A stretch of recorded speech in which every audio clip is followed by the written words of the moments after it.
हाय दोस्तों, मैं तो बहुत ही अच्छी हूँ। होप आप सब भी बहुत ही अच्छे होंगे।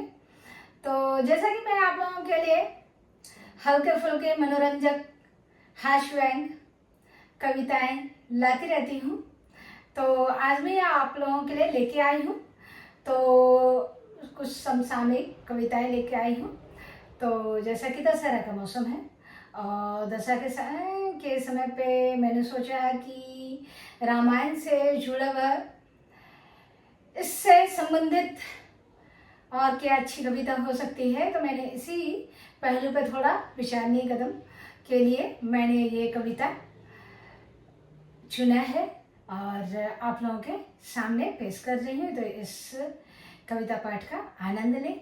और अगर अभी तक आपने फॉलो नहीं किया है मुझे, तो लाइक कमेंट फॉलो जरूर करें और अपनी भावनाएं व्यक्त करें कि हाँ, आपको कैसा लग रहा है, ये कविताएं कैसी लग रही है, तो जरूर बताएंगे अपने कमेंट में। तो मैं स्टार्ट करती हूँ हिंदी से।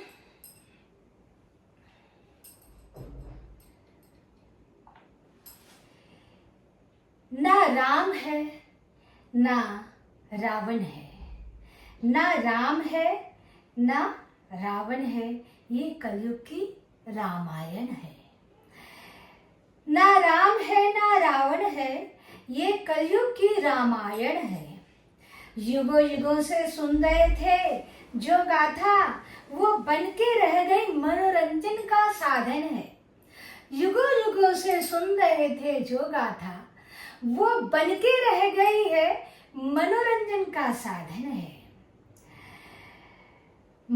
जहां हर मोड़ पे खड़ा एक दानव है, ना कोई रावण जैसा सच्चा ब्राह्मण है। जहां हर मोड़ पे खड़ा एक दानव है, ना कोई रावण जैसा सच्चा ब्राह्मण है। ना सबरी के झूठे बेर हैं, ना तो सबरी के झूठे बेर है, ना बचा इस दिलों में प्रेम है। अब प्रेम भी दिलों में नहीं देखने को मिलता है। ना कोई वचन निभाने वाला है पिता के कहने पर, ना कोई वनवास जाने वाला है। तो अब कोई वैसा राम जैसा कोई पात्र भी नहीं दिखता है कि पिता ने कहा और उनकी आज्ञा का पालन करके वो वनवास चले गए। तो इस तरह के पात्र अब नहीं दिखते हैं। ना लक्ष्मण जैसा भाई है, मन में बस नफरत की खाई है। तो लक्ष्मण जैसा भाई कि सब कुछ छोड़ छाड़ के अपने भैया भाभी के साथ वन को निकल जाए, तो ऐसा भाई भी अब नहीं मिलता है। बस अब तो छोटी छोटी बातों पे भाई भाई भी लड़ते हैं। राम मर्यादा पुरुषोत्तम राम है, जो समझे माता पिता के चरणों में ही चारों धाम है। क्या अब कोई ऐसा मर्यादा पुरुषोत्तम राम है जो कि माता पिता के चरणों में ही सारा अपना चारों धाम समझते हैं? ना सीता सी कोई सती है, वैचारिक मतभेदों पे अब अड़ी है। तो सीता सी सती, अब सीता सी सती, हाँ, राम ने जो भी राम के कहने पे या राम की स्थिति देख करके मर्यादा उनका रखने के लिए वो निकल आई, अपने राम जी को छोड़ के रहने चले गए महर्षि के आश्रम में। तो क्या ऐसा कोई है अब सीता सी सती? नहीं है। वैचारिक छोटी छोटी, बल्कि अब छोटे छोटे मतभेदों पे अब अड़ी है। ना हनुमंत जैसा कोई सखा है। क्या हनुमंत जैसा सखा भी कोई देखने को मिलता है जो सुख दुख की घड़ी में संग खड़ा है? चाहे सुख हो चाहे दुख हो, हर घड़ी में संग खड़ा है। अब कोई हनुमान जैसा भी नहीं दिखता है। रामायण के अन्य पात्र भी बदल गए हैं।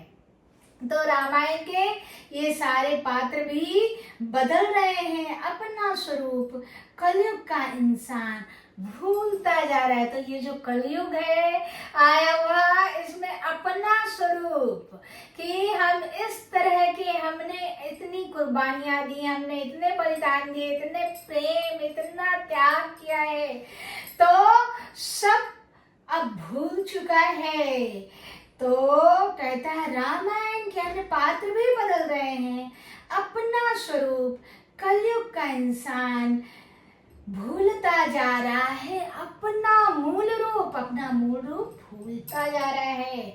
ना राम है ना रावण है, ये कलयुग की रामायण है। तो गाथा लिखी जाएगी, लेकिन ये कलयुग की रामायण है।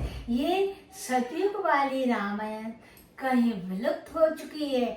बस अब सब लोग एंटरटेनमेंट का ध्यान रखते हैं। तो होप आप लोगों को ये कविता पसंद आई होगी। तो ऐसी ही कविताओं, ऐसी ही वैचारिक कविताओं को सुनने के लिए जुड़े रहिए रीना सुब्रा के साथ। और अगर अभी आप नए हो, अभी तक आपने मुझे लाइक कमेंट फॉलो नहीं किया है, तो जरूर फॉलो करें और सुनते रहें रीना के मुख से ऐसी कविताएं। Thank you. Okay, bye bye.